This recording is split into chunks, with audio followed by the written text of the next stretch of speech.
Hey man, say man, check game, man. PSA, man, say man, we got a lot of great things going on, man. Man, we showing a lot of love out here in the city, man. Say, I told y'all, man, we done started something that's gonna be humongous, homie. We done connected some dots with some true people, man, some true individuals, man. That's really been doing something for the culture, man. Man, say, man, they say, man, that when you got the real ones together, man, nothing but the real gonna be exposed, huh? Nothing but the real gonna be exposed. So we got something really real going on, man. Man, we got the homie Insane, homie. Shout out to my homie Insane. Shout out to the homie Derek Burton, Fifth Ward, Texas, man. Shout out to my homies, man. You know what I'm saying? They real solid individuals, man. Uh, they been doing big things, man. You know what I'm saying? But they story mean a lot, homie. It's not fabricated, it's true. And it's real.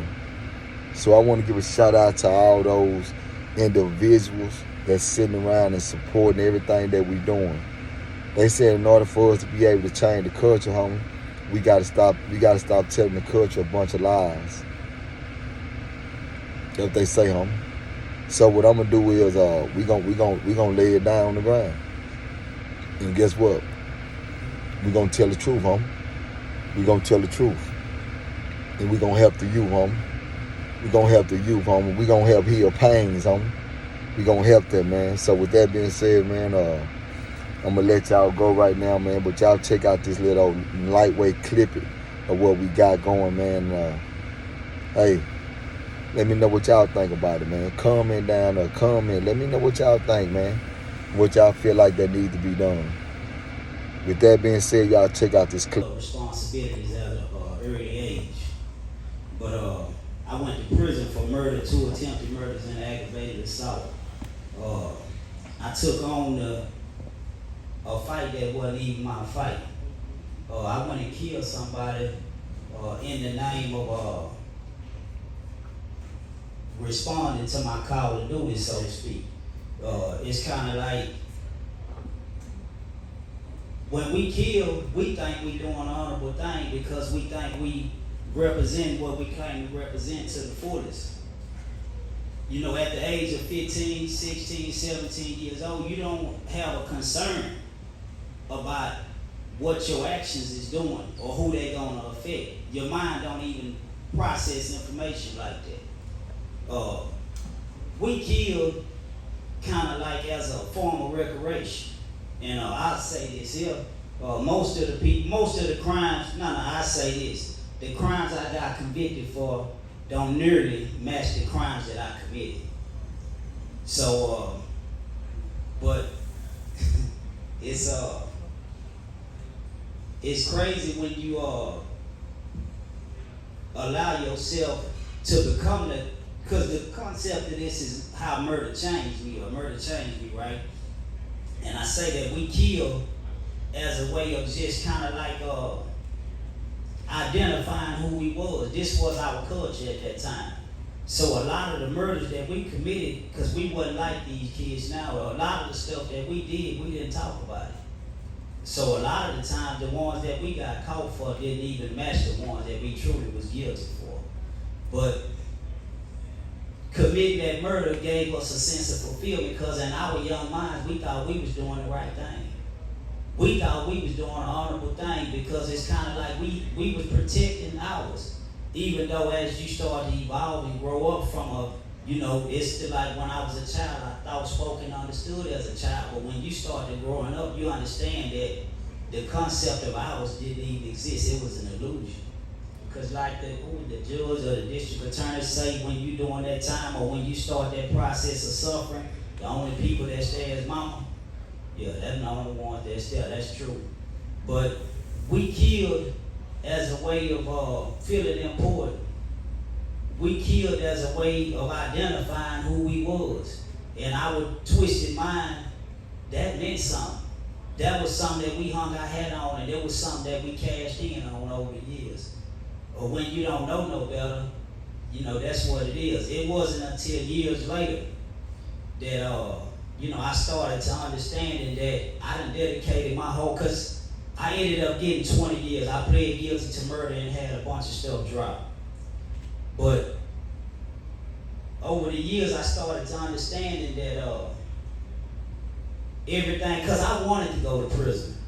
Going to prison was a part of my ambitions in life. I didn't want to graduate high school. I didn't want to get no job, because in my mind, what I wanted to be, I had to go to prison in order to fulfill it. But it was in the process of trying to fulfill this journey that I realized I've been played. I've been tricked. This shit ain't shit. It ain't no benefits to this shit. This shit ain't nothing but a life full of consequences. No benefits. So once I realized that, I started to change it on the inside, because the worst thing you can have a kid to do is have the pressure on them of trying to live up to the expectation of a reputation. See, I had a reputation that went with my name that played games on myself. Every time somebody called me and reiterated that false ideology to me, it made me feel obligated to act in a certain way, because my name was insane. So in my spirit, I felt like I had to do shit that represented an insane way of doing it. Mm-hmm. So over the years, once I started to evolve, I knew the first thing I had to do was learn how to value something else. Because everything that I valued and wanted to be, I done accomplished it, and it wasn't nothing but consequences. So I say, the first thing I got to do is change me. So I changed my name from insane to sane. And I had to recreate myself and figure out what I want to do in life, who I'm going to be in life, how I'm going to even start the process, because I never wanted to do nothing else. All I wanted to do was break the law and do wrong. I felt good doing that. So I had to figure out who I was going to be, how I was going to be it. So I started working on myself. And I put forth the effort to understand how I became to be the person that I thought I wanted to be. And from that understanding, I was able to put together a plan to become the person that I knew I had to grow to be. And so, I'm not fully developed right now. I'm still developing in the process of blooming. Coming up here speaking is part of my developmental process, because I'm a real private person. I move in silence. I come up under the ideology of real niggas move in silence. Sometimes violence, only when necessary.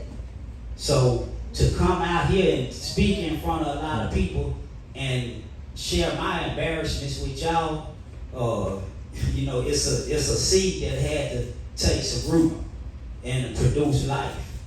And that's what I'm kind of exemplifying right now.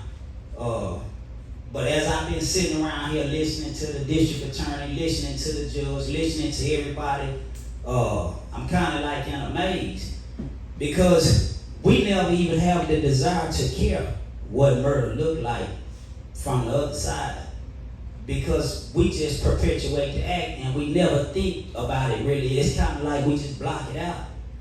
So for me to come here and see the pain that our actions cause to the mothers, it's a reality check for us. It's a reality check for me, because we carried out these acts so carelessly without no concern for nobody other than ourselves. And for that type of thinking and that type of behavior, I like to apologize to the people people who I've hurt, intentionally and unintentionally. I like to apologize to the mothers in here that's been tortured from dudes that think and feel the way that I did.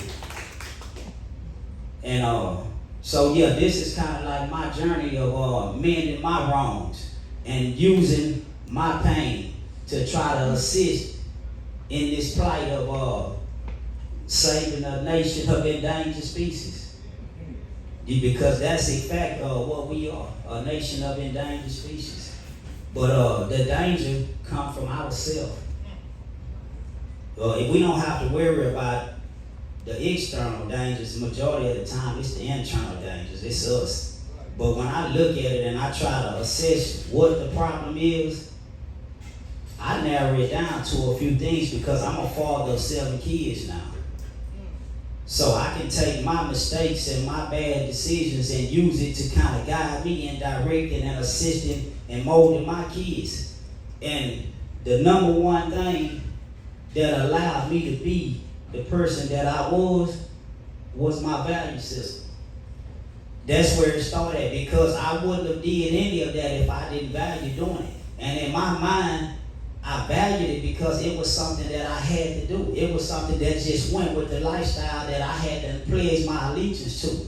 It was something that was valued in that walk of life.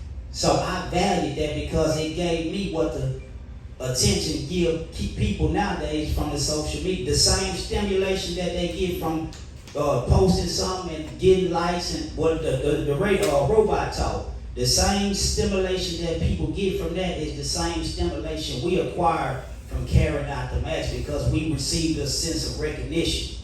So the first thing